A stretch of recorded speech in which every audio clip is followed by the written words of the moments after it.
Yes, folks, hello, welcome once again to MoDXtra Games and Collectibles. It's time for some more G.I. Joe Classified Series news, folks. MoDXtra Games and Collectibles, where you get some of the G.I. Joe Classified Series news some of the time when I get around to it. And once again, I'm on fire. I'm getting around to it in a timely manner because the San Diego Comic-Con panel has taken place today. There's also been a video go out on the Hasbro Pulse YouTube channel.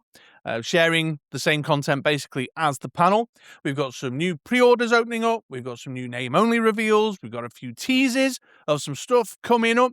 I've got thoughts. This is a commentary vid, folks, so let's take a look at them together. I'll share you what I'm thinking, and I'll invite you to share what you're thinking in the comments down below. Let's get into it. And let's get started with just a quick rundown of the pre-orders that are opening up today, and we'll kick off with the Lara Croft figure. This is looking pretty good. The promo photos are looking good. If you hit the socials right now, you'll see folks in attendance at San Diego Comic-Con sharing pickies from the Hasbro influencer breakfast and from their, their glass cabinet. The figure's looking really, really decent. She's going up for pre-order today, in fact, folks, at 5 p.m. Eastern time. So by the time I've got this recording finished and edited it, she'll probably be live. But as of time of recording, she's not live yet. So I've got no word on price or anything, but she's on a retro card back, which I think is really, really curious, really interesting.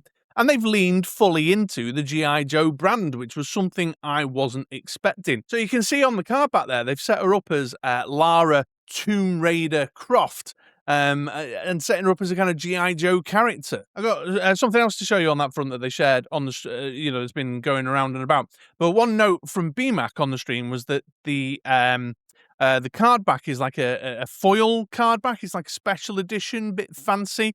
So, yeah, nice artwork as well. Decent artwork for a retro card back.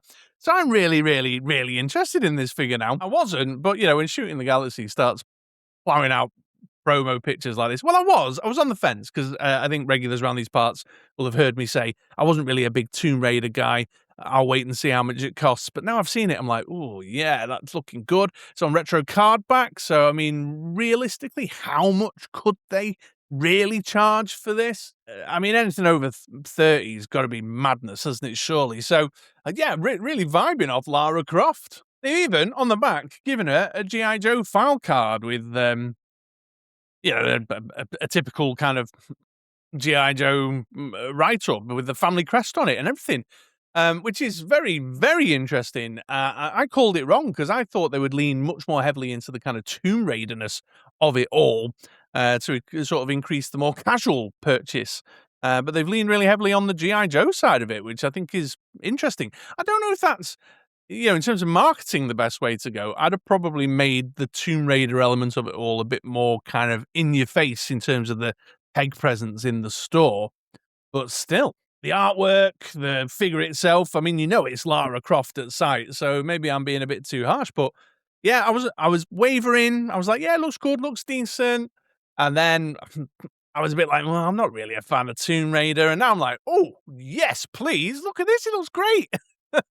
And an excellent G.I. Joe fit. So even though I'm not a big Tomb Raider fan, as an advocate for the sort of gender diversity in the line, it looks like a great, really solid female, adventurer type to tell some stories around. And so, yeah, I think I'm pre-ordering Tomb Raider, guys. Then, as anticipated, the retro wave that we were showing the renders of at Yojo June were opened up for pre-order. So that's the Retro Falcon, the Retro Valkyrie, and the Retro Flash. These are looking good. These are looking fine. I mean, Falcon's a repaint of the original figure with the newer head sculpt from the Night Force 2-pack on it. But it looks decent. He's got a better shotgun now. The colour schemes are more movie accurate. I mean, I'll probably stick to the kit bash that I've done with those two other figures. But if you missed it, it's there. Flash is looking pretty sweet. I think the OG-13 fans will be pleased with what they're looking at there.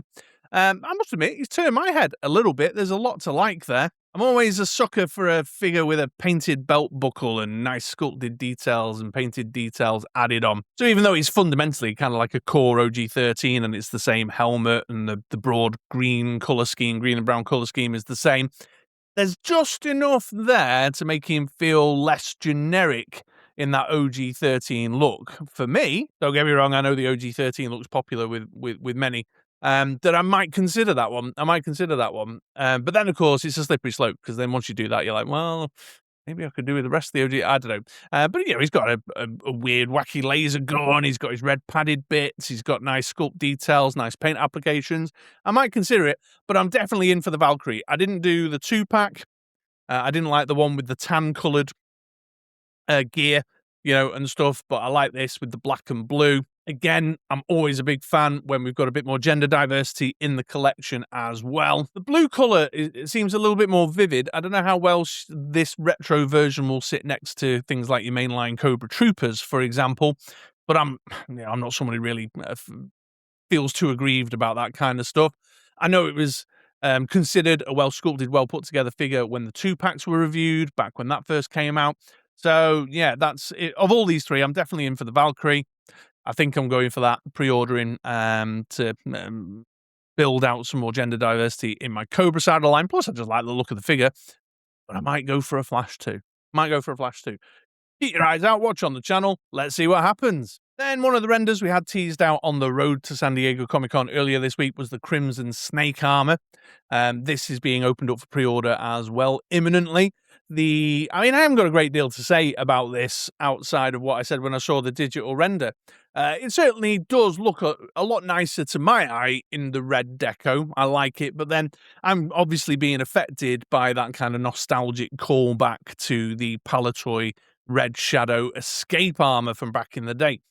So if I was to pick this up, which I won't be doing because I don't generally have the budget or the space for big size stuff, I'm already filled with regret about the Destro spoiler set. It would be a nice addition to those who are looking for that Red Shadows nostalgia and building out a version of the Red Shadows using Skeletron and the Order of the Crimson Moon stuff from Fresh Monkey Fiction and Skeletron themselves. So I like that, and I think it does look better than the white deco, but this will be a pass for me, just mostly because of budget and size. But yeah, I think it's just it's got a little bit of a sexier vibe in the red than the white to my eye. And then the Mad Marauder 2-pack with Footloose and Junkyard, which BMAC keeps saying is, the first 2-pack we've done with a pet. But as a number of my commenters rightly observed when I first talked about BMAC's comments about that, is that this would be the second, because, of course, the Lowlight and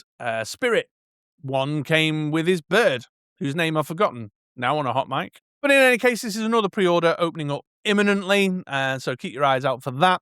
If you're looking to build out your Mad Marauders line, then here you go, 2-pack to get you there. And then just to pause at this moment, so everything I've shown you, other than Lara Croft, which is today, so the Retro Wave, the Crimson Snake, and the Mad Marauders are opening up for pre-order on the 28th of July. So keep your eye out on Hasbro, G.I. Joe socials, sign up for the newsletter, or just put it in your calendar and log in on the day. However, there are some more pre-orders that they shared with us that are happening in August. The first of which is the Triple T. Again, we saw a digital render tease on the road to San Diego Comic-Con the other day. It does, in reality, look a bit stunty, a bit squished, as some folks observed from the digital render, and was hoping it was a perspective thing. But no, from the photos, it does look to be the case. BMAT was very eager to reiterate that the canopy is removable, so if you want to replicate the classic look without the canopy, you can do. He also wanted to point out, and I've shared the picture here, that you can fold the back down to access the kind of engine parts at the back there. Again, I haven't got a great deal else to say outside of what I said on the digital render. I think the Triple T, if you're a Triple T fan, has got a lot to offer you. There's swivelly machine guns and missiles and an engine bit at the back, and it's got hooks and stuff on it, so you can, clamp your MMSs to it and what have you, and that's all good and fine. Good decos, looks accurate. I think the Sergeant Slaughter's a bit bland, to be honest. I'm like, if you're going to put a Sergeant Slaughter in this, you want the mainline vest one, just to reiterate what I said the last time I spoke about this. So it's okay, but this is a pass for me. It's a pass for me. Again, vehicles, again, budget, space. As I mentioned before, I'm filled with regret about a recent vehicle purchase anyway, that I didn't really... Anyway, that was a video for another day. But if you are a Triple T fan, then yeah, I think this is looking all right. It's just a bit, I don't know. Could have done with being just a wee touch longer, couldn't it? I think maybe. I don't know. But this is opening up for pre-order on the 12th of August. And then my word, folks, they are real. This wasn't just a group hallucination of a digital render that we had like a year ago. The Arctic 3-pack is finally opening up for pre-order. I have got no new notes on this. I've spoken about the Arctic 3-pack many, many times. The only thing I will say is that I've finally committed the alternative name for the Night Viper to memory. It is the Drift Viper. After repeatedly saying on videos time and time again, the Arctic Night Viper, whose new name I keep forgetting, but I've committed it to memory. So no new notes. If you're really interested in my thoughts, go back. I've spoken about it. I don't know how many times since they very first revealed the digital render. So this is a pre-order. This is opening up. This is another August one, and this is going to be on the 26th of August. Okay, so that's the pre-order stuff. There was a few other bits. They did a quick summary of the convention exclusives, the Fatal Fluffies, and the Shipwreck and Cadet Demings. Just an incidental side note, I was tweeting back and forth about this before. Last year and the year before, so when San Diego Comic-Con started, the San Diego Comic-Con exclusive went up on Hasbro Pulse here in the UK for sale. And Cold Slither last year, for example, I received in the post before the convention had even ended. And I was buzzing about that for two reasons. Obviously, first, like getting it in the hand super quick, YouTuber as well. And we love getting stuff quick because you're not first, you're last in this game. But also because it made me feel really included in what was going on at the time. This year, the Fatal Fluffy and Cadet Deming are both locked behind a coming soon banner, and the Fatal Fluffy that I was looking at before has got a delivery date of the 5th of November, estimated delivery date of the 5th of November. So what's going on, Hasbro? You made me feel really included in the San Diego Comic-Con stuff last year with your speedy delivery of Cold Slither, only to do this to me this year. That's obviously a very, very selfish, very self-absorbed personal perspective on that. But they did a quick rundown of that, and then they touched on the Walmart Collecticon side count. And they also pointed out that the Range Viper has had a reissue with new packaging, with windowed packaging in the new design, which I know will be really popular with some folks because the Range Viper proved difficult to get back in the day. So that's all the pre-orders, and that's all just kind of like the retread stuff that we already knew about. But there was some new stuff. Let's get into the new stuff, shall we? And we got the next mainline wave, name-only pipeline named for us. And the first character they pointed out was Hardball. Yeah, super cool. I think this is a bit of a Marmite figure. I've seen some debate and discussion knocking around where some folks are like, I really want a Hardball. When's Hardball coming? The big lob and the bazooka, the sports theme. I see sometimes discussions on socials sort of sprout up around the sports themed characters and saying, now we need a Hardball and things. So that's fine. I liked the character. I had one of these figures when I was a kid. So I've got that nostalgic connection to this one. Interested to see what they do with him. I suspect they're probably going to go pretty vintage accurate in the 6-inch form with this guy. So it'll be the baseball cap. It'll be the white baseball jersey. The combat pants will be the same. I think the weapon loadout. I mean, we know for a fact that grenade launcher we've got in the line several times already. But one thing BMAC did mention in passing, just like a little throwaway comment, is that he said you need a baseball bat. He comes with a baseball bat. You need a baseball bat in your G.I. Joe Classified, or words to that effect. So they're obviously fleshing out the accessory selection with some of the more sports themed stuff to go with your, your big lob, your red dog, etc., etc. So yeah, fun addition to the line. And I think a reasonably popular with some quarters of the community character. I'll certainly be taking a very close look at this one. And a new Shipwreck's coming down the pipeline, folks, which is a curious one. Not a move I would have expected. If you were asking me to place bets and make guesses as to which characters we'd get new editions of from earlier waves, I'm not sure Shipwreck I would have said. Certainly not as a mainline character anyway, maybe a retro release of some description, although the mainline one was pretty, retro accurate in terms of the cartoon. But what they said was that it's loosely inspired by this. This is the exact image they were showing. Loosely inspired by this, which is did they say, check your notes, Dollar Tree, dollar store, something? I don't know. I've never seen this one before. Not familiar with it. BMAT said he's kind of Night Forcey, but not Night Forcey, so they're going for like a kind of darker design in the color schemes and what have you. So time will tell. So the woolen polo net jumper and the woolly beanie cap, maybe a big, dockyard jacket or something. Who knows? Time will tell.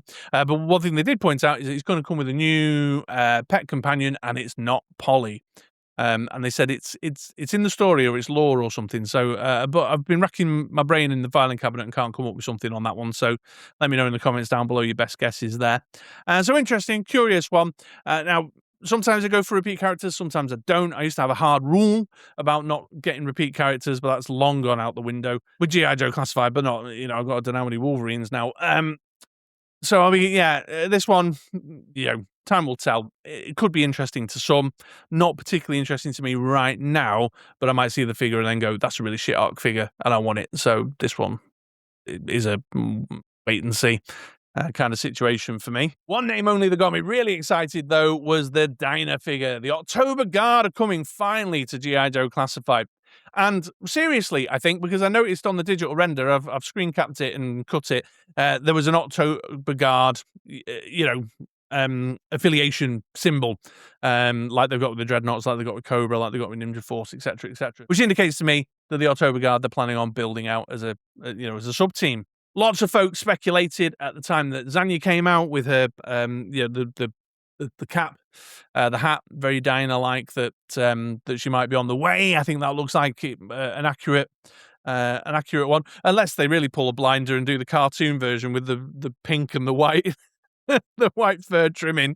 I don't think that would be anywhere near as popular as this one. So really pleased. I'm really pleased on several fronts. Really pleased, obviously, again, gender diversity. I love female characters in G.I. Joe, and I want to break up the sausage fest on the shelf a lot more. The October Guard were always an interesting group within the G.I. Joe lore, within the G.I. Joe narrative, to tell stories around, so I can just see that opening up a new space, an interesting world for dioramas, for photographs and things, which is really exciting. And it's just, a new sub-team. I was starting to get a little bit tired with Night Force and a little bit tired. Well, I didn't even bother with Mad Marauders. It's not my thing. They boxed off the Renegades. Ninja Force we're deep in it now. So it's just something with a bit of energy and dynamic to attach yourselves to. And also, they've played a blinder, I think, in terms of keeping, sustaining interest, because as the OG-13's starting to wind up now and get completed for people's shelf displays, they've pulled something out of the bag which classic comic book fans and classic vintage collectors, old school G.I. Joe fans, can get a little bit excited about. So really interesting move. And I always liked Dinah as a character. She was fierce. She was funny. They always used to play hard with the G.I. Joe lads and that. So, and she's a sniper, got a cool specialism, but she drove tanks and things. She was just badass. So, yeah, really excited about this one. Definitely can't wait to see what they do with Dinah. Then an army builder. BMAX says all the time, there's an army builder per wave, and here it is. It's the Heat Viper. Fine. It's okay. I mean, you folks know that I like brightly coloured, crazy Cobra weirdo type things, and this is obviously a brightly coloured Cobra weirdo type thing, so it's going to appeal to me. I'll probably pick up one just because I like, having a sort of Viper rogues gallery in my collection, although it's not a character I had a particular nostalgic connection to. I never owned one. So I'm kind of less interested. Obviously, I remember when they appeared occasionally in the comics and stuff. But a weird underarm bazooka thing. Cool. Vipery visor helmet type design, but with his own unique twist. Silver on top of orange and purple. Yeah, I mean, come on. I was obviously going to like this one. Now, what would be interesting to see is whether they lean into it and go for it like they did with the likes of the Alley Viper, for example, or like it did with recently Airtight, in terms of the colour scheme putting out there, or whether they mute it a bit like they've done with Ninja Force Zartan and like it looks like they've done with the Toxo Viper. Only time will tell, but certainly one I'll look forward to seeing. And as I say, I'll likely pick one of these up because I like that weird crazy specialism Viper type thing as a bit of a rogues gallery to pop out on the shelf sometimes. And then the final figure of the mainline wave didn't give us anything more than this. It's a new original G.I. Joe classified character that's going to be a dreadnought by the name of Flatline. I like the original characters. That's well documented. I'm on record with that. I like the original character stuff that they're doing, especially when it's the more crazy kind of outlier type characters. Like Synapse is a weird necro-borg-looking motherfucker, and Rocklaw with a dinosaur. You know, I like the craziness of it all. They did say that Lenny designed this guy before he left, and he certainly leans into the mad balmy shit, so that appeals to me. It's another dreadnought, so could have some very interesting kind of aesthetic stuff going on there. Again, time will tell. I mean, we might see it and it looks awful, and that'll be what it is. So this is a tease. It's whet my appetite. It's, you know, it's created a sense of anticipation, and I'm pretty sure, I didn't write it down, but I'm pretty sure that BMAC said we'll hear more in the fall. In the fall, so one of that kind of autumn convention cycle, New York Comic Con, MCM, something like that, Luca, etc., etc. Let's see. But yeah, interesting. More original characters coming to the line. I'm all for it, me. One or two worst kept secrets in G.I. Joe was also confirmed. They've now officially added the Ninja Force 2-pack of Ninja Force Snake Eyes with Jinx. It's a Target exclusive, they said, that will be for the fall Collector-Con over at Target. Fine, whatever. I mean, that means more to my North American viewers than it does to me over here, because everything is pulse or import. So that's okay. I speculated in the video I did earlier the week. I'm like, oh, you know, Jinx never had a Ninja Force version. I wonder what they're going to do with her. Is it going to be, you know, like the later special edition or the Transformers comic book design? Is it going to be like the Energon comics? Didn't tip the wink on anything around that other than to say and acknowledge that she doesn't have a Ninja Force look, but we've Ninja Forced her up. So time will tell. Still on the fence with this one. I'm not particularly in for a Ninja Force Snake Eyes, but we'll see how eye-catching the Jinx is, because I will go for a 2-pack if I'm kind of 1.5 in, if you know what I mean. Well, who am I kidding? I've gone for a 2-pack when I'm 1 in before now, so I'm talking bollocks. So, you know, but equally, if the Jinx is just isn't Ninja Forced up enough, I can live without the Ninja Force Snake Eyes in my collection.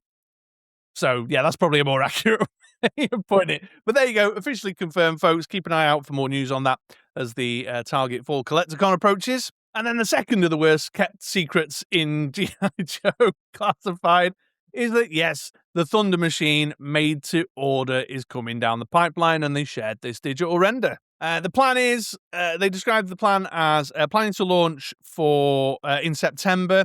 So they're aiming to have the production model to demonstrate at New York Comic Con. It seemed to me, the way I interpreted it, because they said people will be asking about Thrasher, but Thrasher's coming separately, have some patience, which implies to me that it's just the vehicle alone. But there we are, folks. The Thunder Machine, one of probably the most anticipated vehicles for vintage collectors, for old school G.I. Joe fans to have brought to life in the 6-inch G.I. Joe Classified form. The digital render looks fine, if a little small. If I was a buyer of vehicles, I would be tempted by this, because I did like the Thunder Machine. I had one when I was a kid. This looks pretty decent to me for a good bit of storytelling. You know, can make some interesting dios. I noticed that they've put some, like, you know, mud marks and scuffed it up a little bit in some areas, although I do fear that the blue and red sections, or the purpley blue and red sections, look a little plasticky.